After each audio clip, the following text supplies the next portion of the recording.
At the heart of Charlotte County, on Florida's southwest coast, lies Charlotte Harbor, an expansive ecosystem comprised of connected rivers and coastal beach habitats adjoining the Gulf of Mexico. For visitors and residents, the region is a boating, fishing, and nature lovers' paradise. Thanks, sir. We begin this adventure at Fisherman's Village in Punta Gorda with Captain Ralph Allen of the Kingfisher Fleet, a family-run sightseeing and fishing business that's been in operation here for more than 30 years.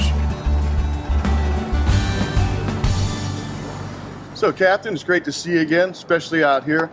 You know, we can't wait to get to the fishing, but before we do that, can you just take a moment and tell us what's so special about this area and why ecotourism is such a big part of what the Kingfisher Fleet has to offer? God, that's going to take more than a moment because we have so much here. Your Charlotte Harbor, one of the biggest estuaries in the nation, second biggest estuary in the state of Florida, 250 square miles of water. I still stumble across things I have never seen before after 40 years of banging around in Charlotte Harbor. There's just so much habitat here. Mangrove fringes, oyster bars, sand flats, grass flats, tidal creeks. Not only fish, we're full of things like manatees, dolphins, pelicans, eagles, ospreys. You know, it's a nature lover's paradise here. And so much fishing to be done here that you can fish every day for a month and not see the same thing 2 days in a row. Well, and right now it's into tarpon season, it's springtime. What are the fish you think we might run into today? Snook fishing's great. We got cobia. Red fishing's good. On and on and on and on.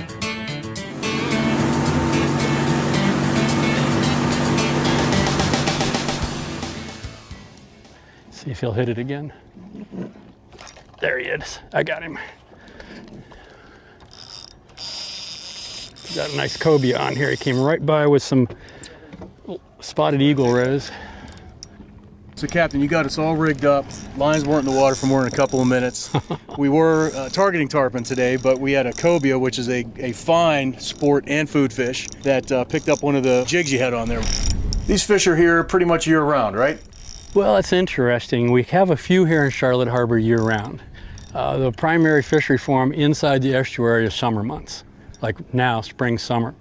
But we have an offshore fishery for them in the winter. We catch them out in the Gulf. We get migrators that come down from the northern Gulf, and we see them all through the winter off and on offshore. You know, it's just an incredible fishery, and I'm sorry I got to change sides on you here. But that's a perfect size for some culinary research as well.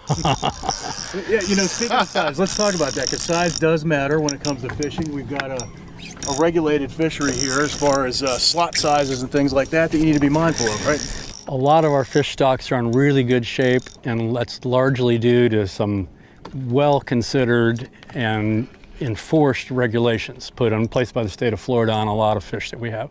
For example, the fish that we're fighting here, this cobia, he's legal to keep if we decided we wanted to, but his harvest is controlled also with a 33-inch size limit to the fork of the tail. So that's a minimum? That's a minimum size limit, and that equates to about a 12-pound fish, more or less, just to be a keeper. You're going to catch a 10-pound cobia, which a lot of people think is a great fish, but he's undersized, he's going back. So right now we've got a good problem on our hands. We have a wonderful problem. We've got a really nice cobia on the line here on light tackle. We got tarpon rolling all around us. I'll take that rod, Captain, so you can lead the fish. Yeah, every time you think they're tired, they'll take another run on you. I'm telling you, the cobia just don't quit. They just keep that throbbing, throbbing, throbbing going. 100 years or so ago, this place attracted people like Teddy Roosevelt, Zane Grey, and Ernest Hemingway, right? Well, the tarpon started the sport fishery in Charlotte Harbor and all of Southwest Florida. I mean, 100, 150 years ago, when people were first discovering the notion that you could come here and recreational fish, tarpon was about the only fish anybody would even think about. All the other popular inshore fish that we target now, the snook, the redfish, the snappers, the sharks, everything else, all kind of fell in after people realized they were here. They saw these other fish and tried targeting them, and now we probably have more people that come here for the non-tarpon species than we do that come here just for tarpon fishing. And no AC back in those days, I take it. Not only no AC, no mosquito spray either. So those two things right there meant you had to be pretty tough and pretty dedicated to fish this area 150 years ago. This fish is about ready, guys. We're gonna try to get him to this side. This may be the end of it. Well, this fish would be a keeper if we wanted to, but we've all agreed we're going to release it to fight another day. Well, right now this cobia is calling the shots. Captain had him for a while. Oh, he popped it. He got off. Well, as they say, it's what they call fishing, not catching. And so this estuary in Charlotte Harbor is fed by 3 freshwater rivers, and there's a lot of lakes around here. So what kind of opportunities is there, and what kind of species might you get into for some freshwater fishing? Well, it gets overlooked because of the spectacular saltwater fishery, but we have one of the world's best largemouth bass fisheries in Florida. Heck, they export Florida strain largemouths all around the country to try and give other people the size and growth rates of fish that we have in Florida.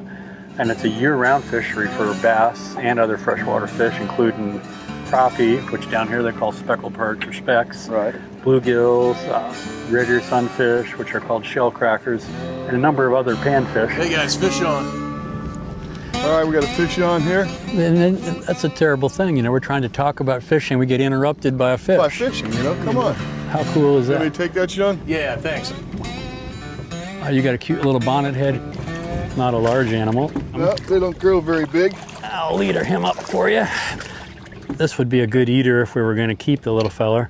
We're not going to keep him, so it's his lucky day. Some people call him shovel nose because of the spade-shaped head they have with eyes out on each end, give them better binocular vision, reportedly. See the pronounced lateral line as well going down the side there. And like all sharks, he's got the sandpaper thing. Real smooth this way, rough that way. Yep, those are dermal Smooth rough. denticles. They're made up of thousands of little teeth, pretty much. Pretty much the same thing as little tiny teeth. That's a male, the little claspers going here. Well, we're gonna let this feller go. This guy's going. On that.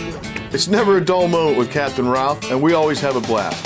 As much as we wanted to keep on fishing, it was time to head in and explore some of the area's inshore habitats and wildlife. To view full episodes, visit adventureandwildlife.com.